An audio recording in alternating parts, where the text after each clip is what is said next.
नमस्कार मंडळी, एका नव्या भटकंतीमध्ये पुन्हा एकदा आपलं सहर्ष स्वागत। आज आपण आलेलो आहोत देहू आणि सोमाटणे फाटे यांच्यामध्ये वसलेल्या सेलारवाडी अर्थात गोरवडेश्वर लेणी एक्सप्लोर करण्यासाठी। या लेण्यांकडे जाण्यासाठी दोन रस्ते आहेत, एक आहे पायऱ्यांचा रस्ता आणि दुसरा ट्रेकिंग करत जाणारा रस्ता।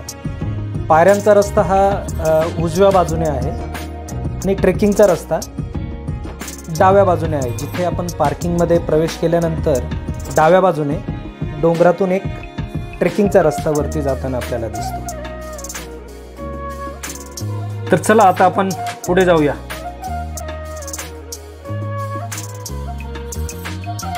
जसजसं आपण वरती जातो तसतसा आजूबाजूच्या परिसराचा विहंगम नजारा आपल्याला बघायला मिळतो। समोर दिसतंय ते बेगडेवाडी रेल्वे स्टेशन आणि परिसर, तळेगाव, देहू रोड आणि भंडारा डोंगर। पायऱ्यांच्या रस्त्याचं व्यवस्थित बांधकाम झालेलं आपल्याला या ठिकाणी बघायला मिळतं।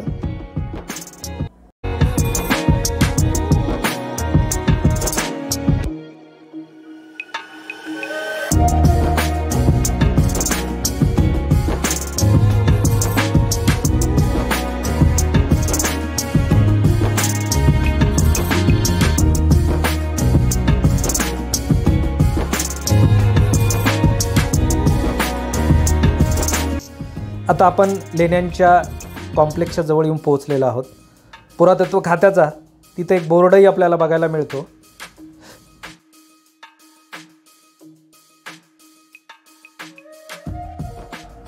डावीकडे आणि उजवीकडे अशा दोन भागांमध्ये या लेण्या कोरलेल्या आहेत। डोंगराच्या आता आपण उजवीकडे आपण आलेलो आहोत, जिथे आपल्याला मध्ये एक पाण्याचं टाकही बघायला मिळतं। किती मस्त ते यार, क्या बात है। बेडूक आहे त्याच्यात, बेडूक, थंड पाणी आहे एकदम। अरे बापरे, मोबाईल पडायचा।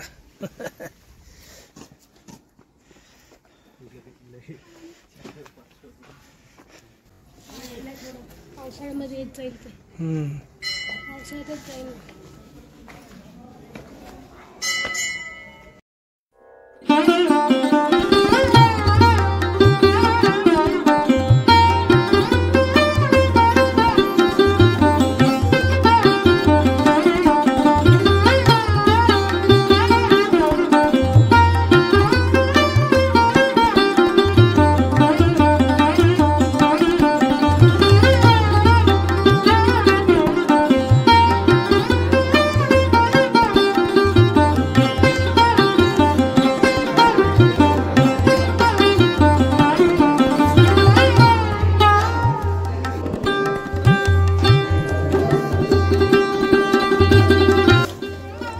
तर मंडळी, हे होतं गोरवडेश्वर शिवमंदिर। शेलारवाडी गुहा पुरातत्व खात्याकडून हा परिसर अगदी उत्तम पद्धतीने मेंटेन केलेला आहे। उत्तर दिशेला असलेली ही गुहा, या गुहेच्या आजूबाजूला छोटेखानी आणखीन 2-3 गुहा आपल्याला बघायला मिळतात। 2-3 पाण्याची टाकं आपल्याला या ठिकाणी बघायला मिळालेली आहेत। तर आता हे गुहेचं उत्तर टोक आहे जवळपास।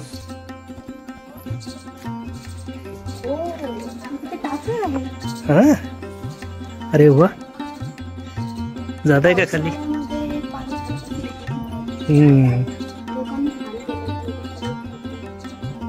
हात घालून बघा जरा, दे ना। अशा प्रकारे गोरवडेश्वर मंदिरातून दर्शन घेऊन आम्ही आता तुकाराम गुहेकडे निघालेलो आहोत।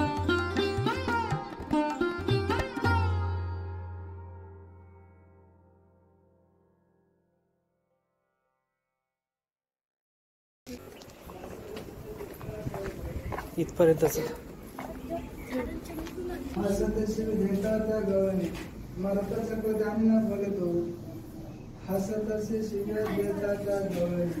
छोटेखानी गुफा आहे। या गुहेत दोन भाग आहे. एक ज्या ठिकाणी मूर्ती स्थापित केलेल्या आहे तो भाग, आणि त्याच्याला लागून एक छोटीशी आराम गुहा म्हणूया आपण. अशा या दोन गुहा या ठिकाणी पांडुरंग आणि संत तुकारामांसाठी समर्पित असल्याचं आपल्याला या ठिकाणी जाणवतं.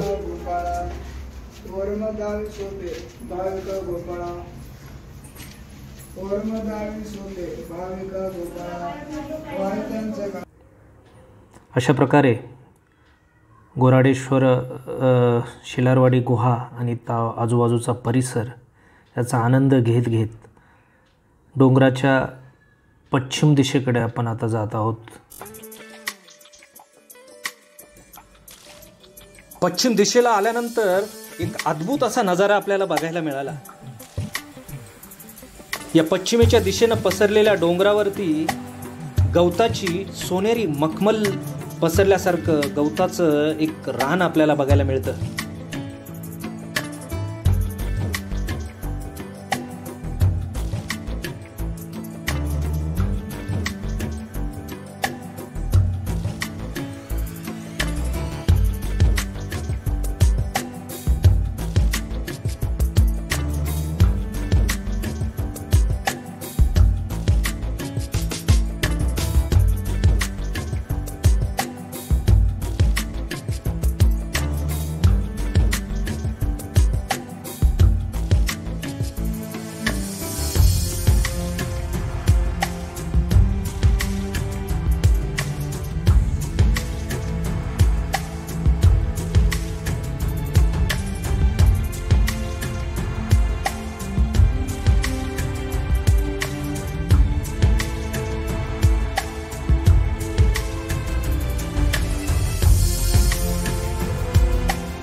गवत किती चमकतंय यार, हे गवत किती चमकतंय बघ ना. सोने असं काय म्हणतात त्याला,